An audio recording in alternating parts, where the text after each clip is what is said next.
Let's make garlic chili cheese naan. Wow. Was that hot? It was very hot. Bismillah.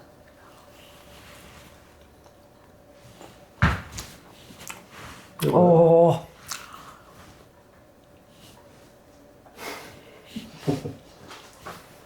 Just put my glove on quickly. Clean hands. I washed them as well. So I've got here self-raising flour, and we are going to weigh this out, and we're just going to go in with 260 grams of self-raising flour. 262 grams, which is perfectly fine. Don't panic over that, please, anybody. And we have here gulanji, which is called nigella seeds. The packet is empty because we eat this. Very good for your health, good health benefits, and black seed oil is made from this. And this is what, oops, can't get them out now. This is what the restaurants use. So a little goes a long way. Don't be tempted to put a tablespoon into this because you can't see these little black things inside. So yeah, just, that's a bit too much as well. But anyway, a quarter of a teaspoon of nigella seeds. Now I'm going to reset the scales again because I'm going in with 200 grams of Greek yogurt, 206 grams, doesn't matter. So just pop that to the side. And then just bring that all together. The reason why I'm wearing gloves before anybody else, it's easy to knead the flour. And you want to knead this for approximately 5 minutes, just to bring all of that dry flour together to make a lovely dough. If the dough is dry, then just wet your hands slightly and just knead it and it will come together. But this seems okay actually. And the beauty of this dough is that it doesn't need to be left to rise. You can actually start making the naan straight away if you wanted to, but leaving it to rest for say 5 to 10 minutes is going to help all those ingredients work their magic together. I'll see you guys back in 10 minutes time. 10 minutes later, welcome back everybody. So the dough has rested for 10 minutes. So I'm just going to lightly flour the surface here and transfer this dough. We are now going to divide this into equal dough balls. Should I do 4? 4 will look nice on camera, won't they? Yes, it'll be better.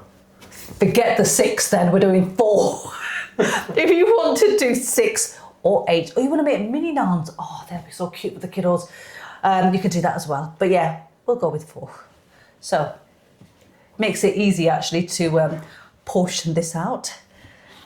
And again, if one dough ball is slightly bigger than the other, just take the dough from the other one and just, you know, make it the same size. And then you just want to roll them on the surface. And I shouldn't have floured that surface because they're not rolling, but I'm going to use my hands now and do them the desi way.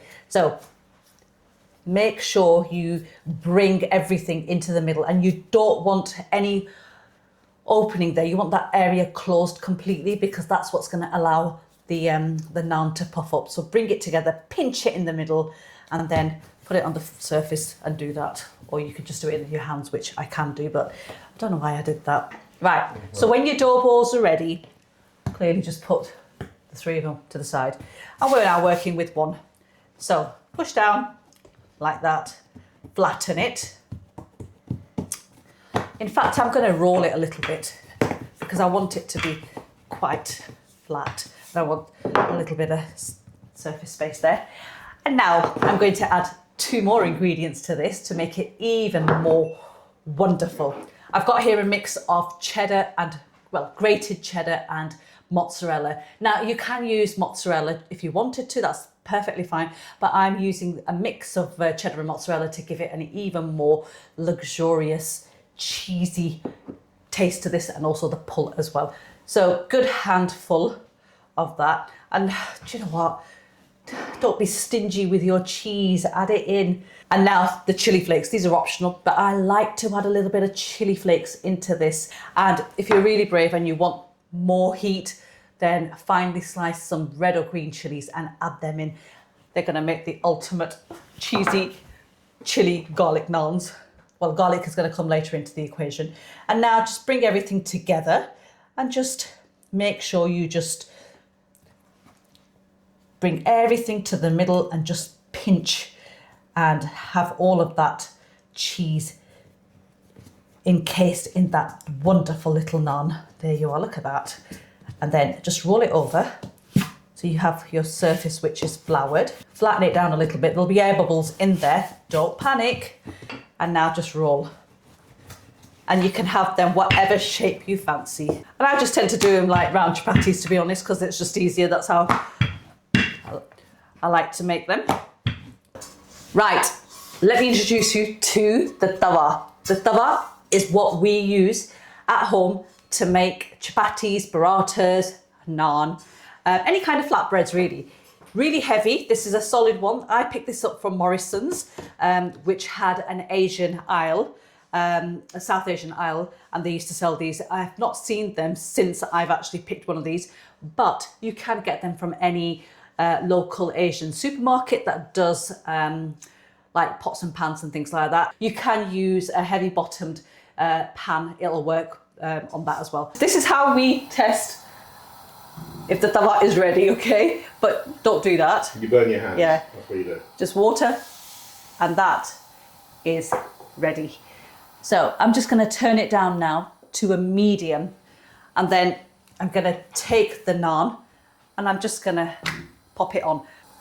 It'll take about a minute and a half. Right, once you see that this has started to rise on the surface, you know the naan is ready to be flipped over. So we flip it over and we just let that side cook again for the same amount of time. But you can help it a little bit by just pressing it down gently with a spatula. Oh, that cheese is oozing out. Woo. But that is literally absolutely ready. And we are now gonna, How long does that take? about 3 to 4 minutes. And now pick it up, bring it over to the plate. We've got just butter. I've got salted butter. We've got some coriander and we've got some garlic. So we're gonna throw that in. Throw that in as well. And take that, mix it together. Oh, and now look at this. Whoa. Just look at that. Ready? Bismillah. Oh. Well, that's a cheese pull. Let's continue making all of them. If you've liked what you've seen, give it a thumbs up and make sure you try the recipe out and let me know in the comments how you found it. Thank you for watching.